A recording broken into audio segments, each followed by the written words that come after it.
गांव में आए थे, कांग्रेस का अधिवेशन हुआ और कांग्रेस यानी आज़ादी के लिए पूरा नेतृत्व करने का दायित्व उन्हें दिया गया था। कुछ महीनों का फेर है इसमें, लेकिन मैं आपको थोड़ा ड्रामेटाइज करके बता रहा हूँ। और इसी साल में 1923, 100 साल पहले, बाबा साहेब अम्बेडकर स्टूडेंट थे, पीएचडी के स्टूडेंट थे लंदन में, लंदन स्कूल ऑफ इकोनॉमिक्स। उन्होंने एक थीसिस लिखा था, थीसिस लिखी, उसका नाम था the problem of Indian rupee. Problem of Indian rupee. Indian रुपया का वैल्यू बहुत अलग अलग तरह से देश में होता थी और अंग्रेज सरकार बार बार उसकी कीमत बदलने में, कुछ कॉइन्स बंद करना, कुछ कॉइन्स नए निकालना वगैरह वगैरह कर रहे थे। डॉक्टर अंबेडकर ने कहा था कि सबसे पहले तो अंग्रेजों का कंट्रोल इस पर से निकल जाए तो ही इंडियन रूपी बचेगी। अंबेडकर ने ये नहीं कहा था कि इंदौर के राजा का कंट्रोल होना चाहिए, बड़ौदा के राजा का कंट्रोल होना चाहिए, पूना के किसी संस्थानिक का कंट्रोल होना चाहिए। अंबेडकर ने पूरे देश का सोच के अंग्रेजों को कहा था, गिव अस ग्रेटर ऑटोनॉमी, हमें आर्थिक आजादी दे दो तो हम हमारे सभी आर्थिक व्यवहार अच्छी ढंग से चलाएंगे। वो थीसिस आपको पढ़ने जैसा है, प्रॉब्लम ऑफ इंडियन रूपी, आप जरूर खरीदिए, एक कॉपी मिली तो। 100 साल पहले एक नौजवान स्टूडेंट, पीएचडी का स्टूडेंट, यानी आपकी उम्र का स्टूडेंट लिख रहा था अंग्रेजों को कि हमें इकोनॉमिक फ्रीडम दे दो, वो सबसे अच्छा फ्रीडम होगा। गांधी उसी समय कह रहे थे कि हम केवल फ्रीडम, केवल सत्तांतर यानी आपका राजदंड हमें दे दीजिए, ये नहीं चाहते। हम दिल का बदलाव चाहते हैं, transformation of hearts, Hind Swaraj. हम अपने दिल पे अपना राज करेंगे, हम आपका तिरस्कार द्वेष नहीं करेंगे। गांधी ये कह रहे थे।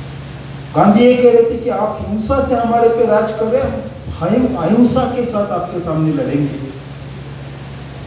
गांधी नया हथियार देश की जनता के लिए तैयार कर रहे हैं।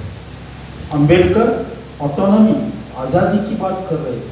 और उस समय सावरकर ने जो लिखा था उसमें 7 सूत्र थे, इसेंशियल्स ऑफ हिंदुत्व में 7 सूत्र थे। सबसे 7वां जो है अंबेडकर ने लिखा था, इसके लिए एक पार्टी होनी चाहिए, उसका नाम होगा हिंदू महासभा, क्योंकि उस समय तक आरएसएस का जन्म नहीं हुआ था, 2 साल और बाकी थे उसके लिए। सावरकर ने सबसे पहला जो तत्व लिखा है, हिंदू यानी कौन, और दूसरा तत्व लिखा है, दूसरा सूत्र लिखा है, वो है नागरिक। देखिए, मैं जो बता रहा हूं आप गंभीरता से सुनिए। सावरकर ने लिखा था, इस देश में वही नागरिक सच्चे और अच्छे नागरिक होंगे जिनकी ये पितृभूमि भी है, यानी इस जमीन में पैदा हुए हैं, और जिनकी पुण्य भूमि है ना, उनके धर्म भी यहाँ पैदा हुए हैं।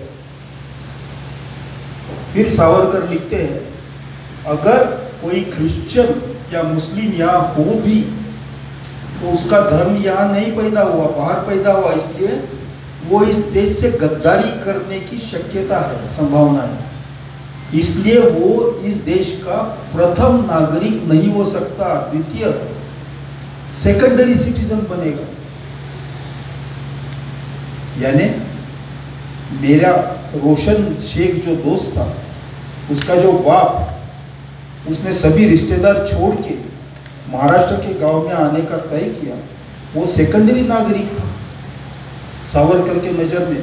जिसने सबसे ज्यादा त्याग किया, रिश्तेदार छोड़े, वो सेकेंडरी नागरिक बन गया। और जो केवल यहाँ कुल हमारा यहाँ का है, वो प्राथमिक नागरिक। उन्होंने खुद क्या किया उसके लिए, आजादी के संघर्ष में भी नहीं उतरे थे।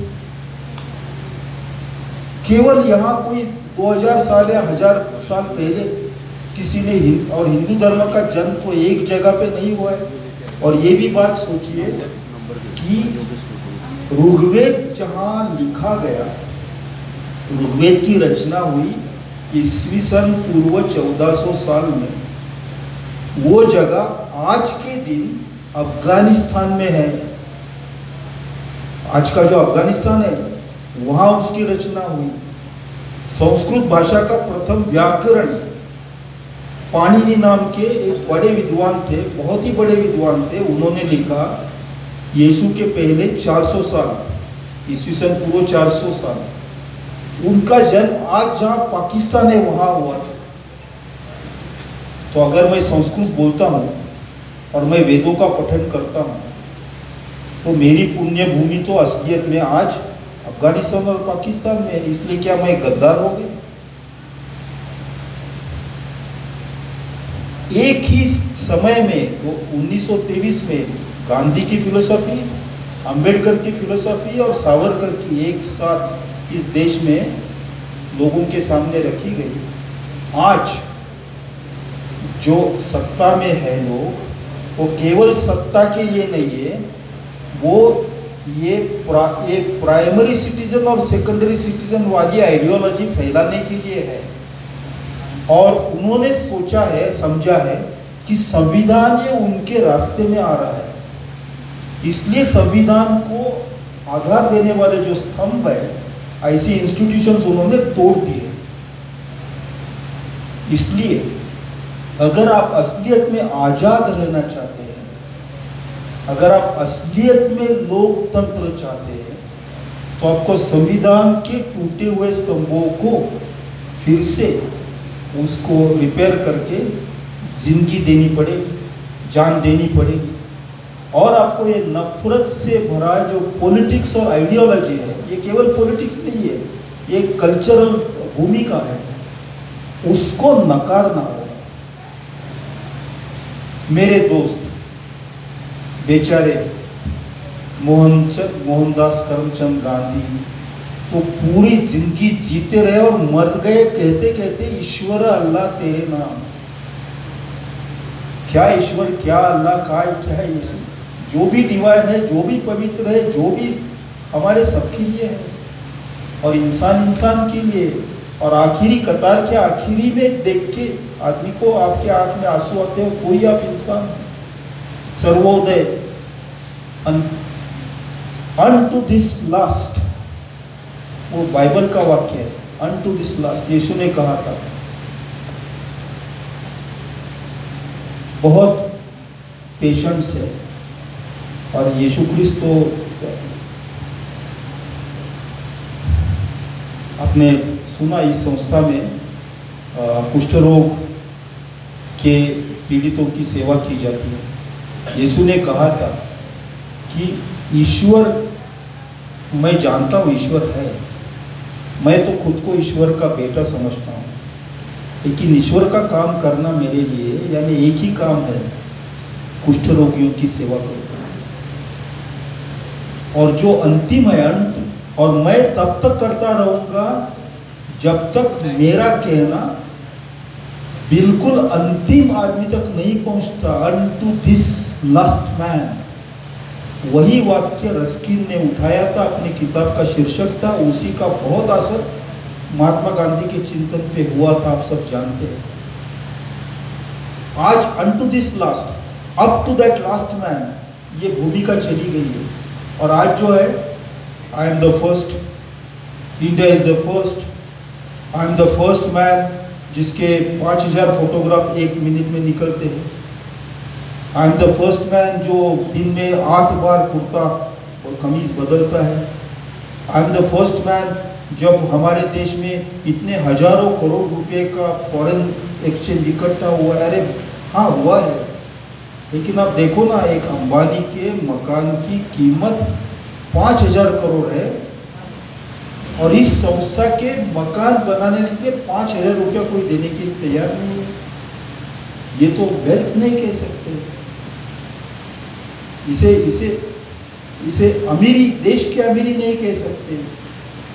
अनेकों अनेक गरीब होके एक अमीर हो तो उसे देश की अमीरी नहीं कह सकते। इसलिए जहाँ समानता भी नहीं है, जहाँ स्वराज नहीं है, जहाँ सेक्युलरिज्म नहीं है, सभी धर्मों का सत्कार नहीं है, जहाँ आज़ादी नहीं है, बोलने की आज़ादी नहीं है, हर तरह की पाबंदी, हर तरह का डर है, हर तरह के परेशानी के रास्ते बनाए गए, हर तरह के संविधान के स्तंभ तोड़े गए, इस देश में ऐसे स्थिति में संविधान को रखने के लिए, आज़ादी को फिर से जिंदा करने के लिए और लोकतंत्र को जान देने के लिए आज के युवा पीढ़ी के ऊपर बहुत बड़ी जिम्मेवारी है। और वो आप संख्या में हम कम भी हो, कोई फर्क नहीं पड़ता। मुझे याद है जब 1909 में 1910 में, ये अफ्रीका की बात है, बापू अफ्रीका में थे और वो वहाँ के, वो आपने पढ़ा होगा कि वहाँ सिटीजनशिप के वो लाइसेंस के सामने सत्याग्रह कर रहे थे। कोई उनके साथ जाने के लिए तैयार नहीं था। वो सत्याग्रह लगभग फेल हो गया था। तो कस्तूरबा ने कहा कि बापू मैं आती हूँ, और ये बात मैंने दिल्ली में शायद मेरे लेक्चर में की। और जब कस्तूरबा ने कहा तो दूसरी भारतीय स्त्रियां वहाँ थी, वो भी आए। और जब भारतीय बहनें सब चलने लगी रास्ते में तो साउथ अफ्रीका की बहनें भी ज्वाइन हो गई, उनके पीछे पुरुष आए। और जो 5-6 भी लोग नहीं थे, वो 10,000 लोग बने, 100 किलोमीटर चले। वहाँ की सरकार झुक गई। संख्या से कोई फर्क नहीं पड़ता, फर्क पड़ता है कि आपकी विल क्या है, आपकी मानसिक तैयारी कितनी है। और अगर 150 मानसिक तैयारी से जवान खड़े होते और कहते इस देश की आज़ादी, इस देश का संविधान, इस देश की स्वतंत्रता, इस देश की समानता ये हमारा हक है, तो दुनिया में कोई भी ताकत नहीं आपको रोक सकेगी। धन्यवाद।